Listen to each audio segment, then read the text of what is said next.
뭐 회사 좀 힘든 거 있더라도 버티는 그런 세상이 되지 않나 생각됩니다. 그래서 아까 임원 말씀드렸는데 주인의식이란 거는 사실은 젊은 직원과 사이에서 세대 차이가 있는데 세대 차이뿐만 아니죠. 시대 차이, 권력의 차이, 정보의 차이에서 오는 괴리감이 분명히 있다고 생각합니다. 간부급은 자신의 철학을 젊은 직원들한테 테더링 하고 싶어 하죠. 하지만 이게 됩니까? 일반 직원들은 전 0.8%가 아니거든요.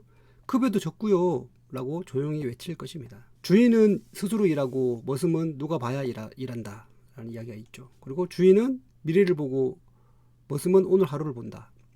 주인은 힘든 일을 즐겁게 하고 머슴은 즐거운 일도 힘들게 한다. 주인은 내일을 위해 일하지만 오늘의 고통을 참고 머슴은 내일을 위해 오늘의 고통을 피한다. 주인은 소신 있게 일을 하고 머슴은 남의 눈치만 본다. 이게 인터넷에 있는 머슴과 주인의 차이라는 시리즈의 일부 내용인데요.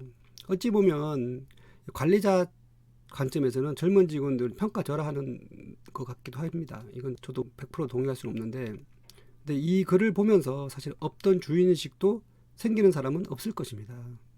이 의식이란 게 사실은 스스로 느끼지 못하는 것은 타인의 강요로 생기지가 않아요. 조직에서 아무리 주인의식을 강조해도 주인을 의식하는 것쯤으로 여기고 말 것이기 때문입니다. 그래서 저는 회사의 주인이 아닌 일의 주인으로 살아야 된다는 말씀을 드리고 싶은데요. 요즘같이 워라밸 시대에 일과 삶을 분리해서 회사의 주인이 아닌 나의 주인으로 살아가는 삶이 한 형태가 트렌드가 되고 있습니다. 젊은 직장인에게 주인의식을 강요하고 싶다면 회사가 아닌 개인이 맡은 일에 초점을 맞춰야 합니다. 평생 다닐 회사라고 생각하지 않기 때문에 회사는 내 능력을 기반으로 일을 나누러 온 곳이기 때문이죠. 그러니까 거추장스러운 주인의식보다는 오히려 프로의식에 젊은 직원들 동기부여를 할 필요가 있습니다. 젊은 직원들이 강점에 집중해서 프로다운 주인의식을 가질 수 있도록 격려해야 되는 거죠.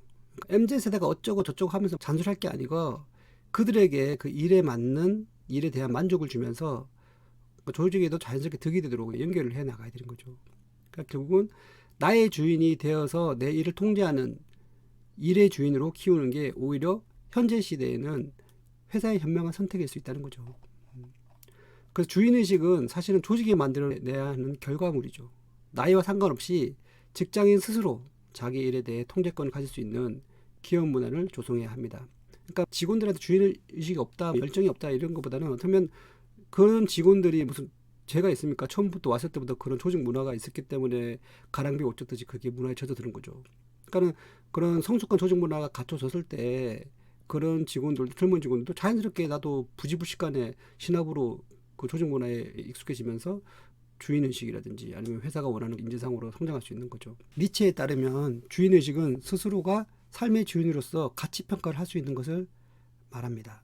그러니까 헌신하고 순종하는 것이 아니라 자신의 욕망에 귀 기울이고 그리고 자의 극복을 통해 삶을 조형하려는 강한 의지의 소유자야말로 니체가 말하는 좋은 인간에 해당하기 때문입니다.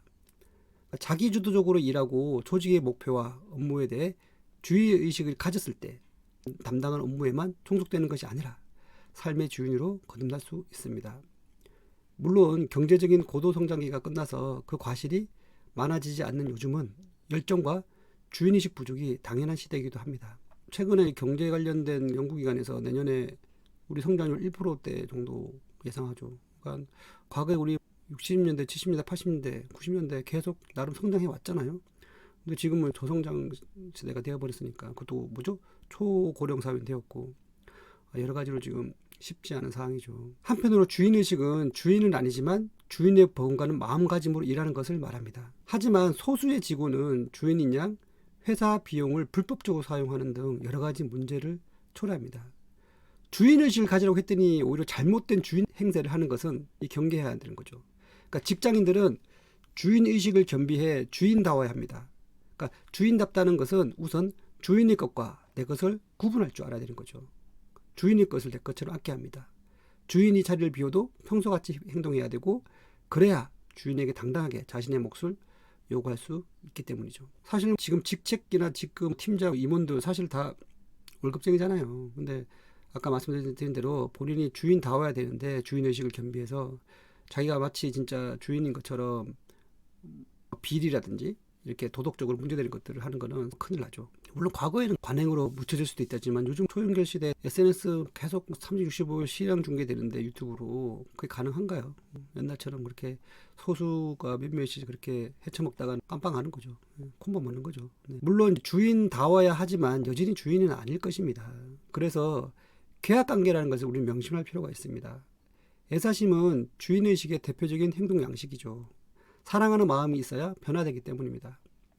하지만 이 애사심은 맹목적인 순종이 아니라 회사로 인정하고 또 그 속에 나 자신을 바로 세우는 일이기도 합니다. 그러니까 나의 역할에 충실하고 동료들과 협업하며 회사와 공생하는 공동체 관계를 형성해 나가야 합니다. 그래야 진정 우리가 떳떳한 주체가 될 수 있는 거죠. 회사는 직원들에게 무리하게 주인이 되라고 강요할 수는 없습니다. 주인의식을 요구하는 것도 그들의 자율성을 인정할 때 가능하기 때문입니다. 직원들을 수익 창출의 도구로 여기고 물건처럼 대하면서 그러면 직원들도 그런 관계를 금방 알게 되죠. 직원들을 통해 진정 회사가 성장하길 원한다면 그들의 능력을 인정하고 권한을 확장해 나가야 합니다. 그들의 성장을 지원해 줘야 합니다.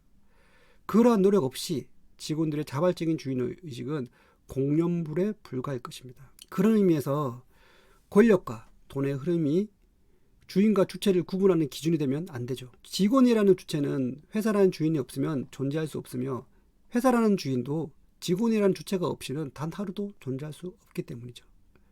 그렇기 때문에 그 둘은 동등하고 그리고 때로는 개별적입니다. 따로 또 가치라는 가치가 필요하죠.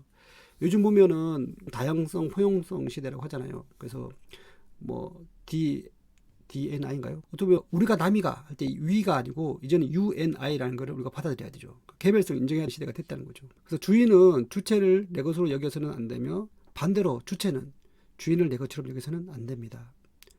진정한 주인의식은 주인을 주인답게 그리고 주체를 주체답게 여길 때 발현되는 상호 존중의 가치가라는 점을 기억해야 할 것입니다.